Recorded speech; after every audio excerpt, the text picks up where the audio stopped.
চট্টগ্রাম কেন্দ্রীয় কারাগারে বন্দীদের সঙ্গে স্বজনদের সাক্ষাৎ আরও মানবিক এবং সহজ করতে প্রথমবারের মতো চালু করা হয়েছে ইন্টারকম টেলিফোন সুবিধা।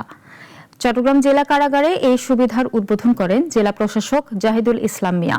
প্রায় ২৫০০ বন্দীর ধারণ ক্ষমতার এই কারাগারে অন্তত ৬,০০০-এর বেশি বন্দী থাকেন। অতিরিক্ত বন্দীর চাপের কারণে সাক্ষাৎ কক্ষে কথা বলতে হয় অনেকটা চিৎকার করে, যা মানবিকভাবে কষ্টকর। এই ভোগান্তি কমাতে আলহাজ শামসুল হক ফাউন্ডেশনের অর্থায়নে পাইলট প্রকল্প হিসেবে কারাগারের সাক্ষাৎ কক্ষে ইন্টারকম টেলিফোন ব্যবস্থা স্থাপন করা হলো। আমরা তার অপরাধের বিচার আইন করবে, সেটা তার বিচারের জায়গায় বিচার করবে, কিন্তু এখানে যখন কারাগারে থাকবে তখন আমরা আমাদের যতটুকু সম্ভব তাদের প্রতি মানবিক হওয়া, বিশেষ করে অপরাধী তো সে ভিতরে আছে, কিন্তু তার পরিবারের যারা সদস্য আছে তারা তো অপরাধী নয়, তাদের প্রতি আমরা যতটুকু পারি আমরা সকলেই মানবিক হওয়ার চেষ্টা করেছি।